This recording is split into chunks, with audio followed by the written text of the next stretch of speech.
Jagannath university দীর্ঘ ২০ বছরের যে বঞ্চনার শিকার, যে লাঞ্ছনার শিকার, তাদের যৌক্তিক দাবি আদায়গুলোর জন্য ওরা বরাবরই রাস্তায় নেমেছিল। কিন্তু খুব আফসোসের বিষয়, বরাবরই প্রতিটি গভর্নমেন্টই আমাদেরকে তথাকথিত সে মূলা ধরিয়ে দিয়ে আমাদেরকে বুজুং বাজুং বুঝিয়ে আমাদের ক্যাম্পাসে পাঠিয়ে দিয়েছে। সো এবার প্রতিটি জবিয়ান খুবই ঐক্যবদ্ধ। তাদের ঐক্যবদ্ধর মধ্য দিয়ে আমরা এই দাবি আদায়গুলোর জন্য, আমাদের যে যৌক্তিক দাবি, সেই দাবিগুলো আদায়ের জন্য আমরা এই কাকরাইল মোড়ে আমরা অবস্থান করছিলাম।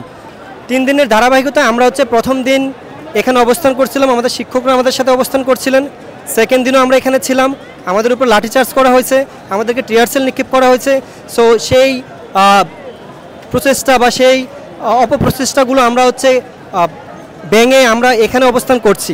এখন আমাদের আজকের যে কর্মসূচি ছিল সেটা বিকাল 3টা 30 থেকে আমাদের অনশন কর্মসূচি।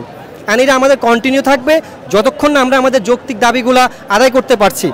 আমরা খুব আশাবাদী এবং খুব বিশ্বাস করি আমাদের এই যৌক্তিক দাবিগুলো খুব অল্প সময়ের মধ্যে দিয়ে তারা মেনে নেবে।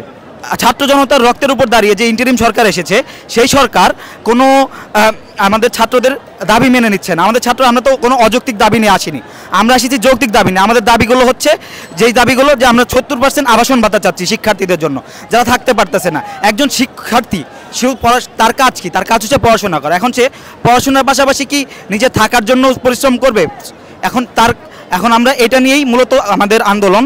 আমরা যতদিন পর্যন্ত দাবি মেনে নেওয়া হবে ততদিন পর্যন্ত আমরা এই রাজপথে ছাড়বো না, এবং এই আন্দোলন যতক্ষণ পর্যন্ত পরিত্রাণ না পাবো ততক্ষণ পর্যন্ত আমাদের আন্দোলন চলতে থাকবে।